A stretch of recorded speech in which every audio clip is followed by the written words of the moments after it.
Hello guys, welcome back to our channel literature Mitra. आज हम बात करने वाले हैं the sunshine cat, a poem written by Kamala Das, जिसमें उन्होंने अपनी लाइफ के बारे में बताया है, अपने हस्बैंड के बारे में बताया है, उनके हस्बैंड के से उनको जो अनफेवरेबल उनकी जो मैरिज रही, उनकी जो कंडीशंस थी वो किस तरह से मिजरेबल हो गई, किस तरह से उनको एक्स्ट्रा मैरिटल अफेयर्स की तरफ जाना पड़ा, ये सब इसमें बताया गया है।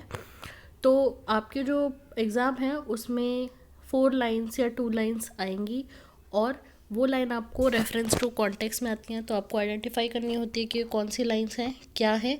तो वो जानने के लिए आपको पूरी पोएम पता होनी चाहिए, सिर्फ समरी से कुछ नहीं होगा। तो आप पूरी पोएम जो है लाइन बाय लाइन समझिए।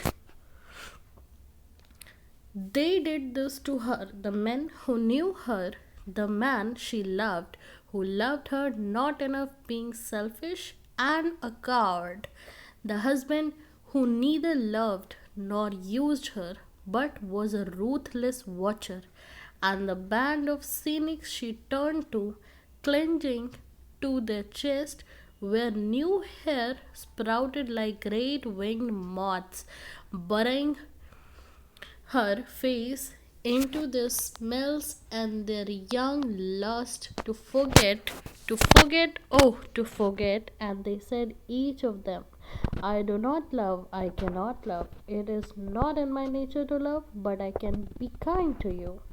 They let her slide from pegs of sanity into a bed made soft with tears, and she lay there weeping, for sleep she had lost its use. I shall build walls with tears, she said, walls to shut me in.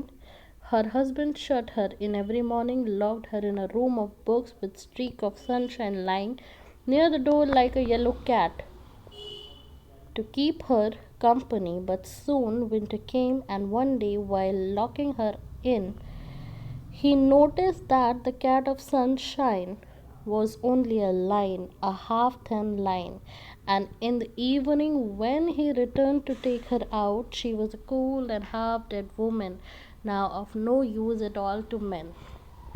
तो guys, ये 22 line की poems है। इसमें male dominant society पर एक attack है, एक बहुत ही ज़्यादा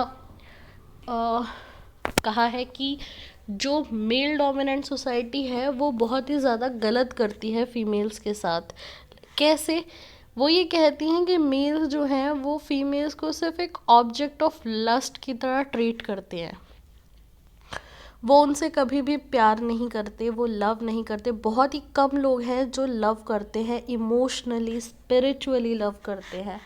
तो कमला दास की जो शादी है वो बहुत ही कम एज में हो गई थी और उनको अपनी हस्बैंड से वो प्यार नहीं मिला जो वो चाहती थी।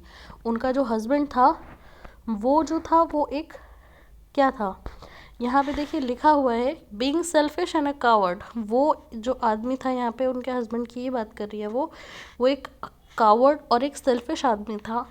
उसने कभी भी कमला दास को प्यार नहीं किया। ही नेवर लव्ड हर, सिर्फ यूज़ किया। और वो क्या करता था, रूथलेस वॉचर था, यानी कि उनके ऊपर नज़र रखता था कि वो क्या कर रही हैं, किससे मिल रही हैं, कहाँ जा रही हैं।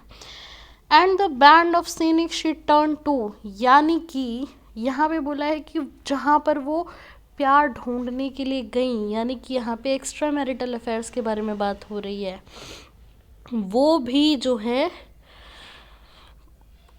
क्या निकले, वो भी यंग लस्ट निकले, यानी कि वो भी उनको लस्ट की तरह ही ट्रीट करते थे।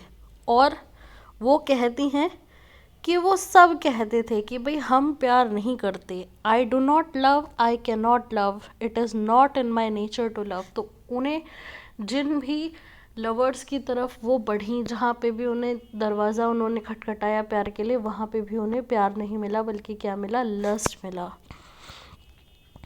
पर उन्होंने ये प्रॉमिस किया कि हम सिर्फ तुम्हारे लिए काइंड हो सकते हैं, जब तुम्हें हेल्प की ज़रूरत हो तो हम तुम्हारे हेल्प कर सकते हैं।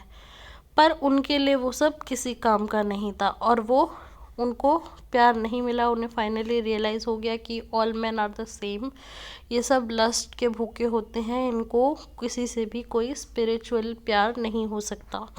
वो रोती रहती थी और उसके बाद for sleep had lost its use, यानी कि अब उनको नींद भी आनी बंद हो गई थी, उनको इंसोम्निया हो गया था, वो डिप्रेशन में रहने लगी थी और वो इतना रोती थी कि वो कहती थी कि मैं इसे दीवार खड़ी कर सकती हूँ इन आंसुओं से।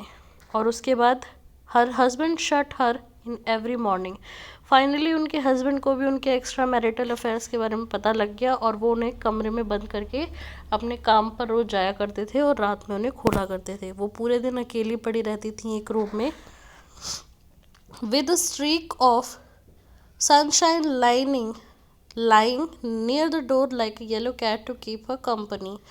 वहाँ पर एक छोटी सी विंडो थी जहाँ पर एक स्ट्रीक ऑफ सनशाइन आती थी, यानी कि एक रे आती थी सनशाइन की, और वहाँ पर एक आकृति बनती थी एक कैट की, जो कि एक येलो कलर की कैट की आकृति बनाती थी और उनको जो है वही कंपनी देती थी। वो उसी को देख देख के पूरा दिन काट देती थी, लेकिन जैसे जैसे वो ठंडियाँ आती गई वैसे वैसे धूप कम होती गई और वो जो स्ट्रीक थी, यानी कि वो जो रेस थी, वो धूप थी, वो धीरे धीरे कम होती गई और एक हाफ लाइन में कन्वर्ट होती गई। और जब फाइनली उनके हस्बैंड ने उनको बाहर निकाला तो वो she was cold and half dead women, मतलब वो जिंदा तो थी पर एक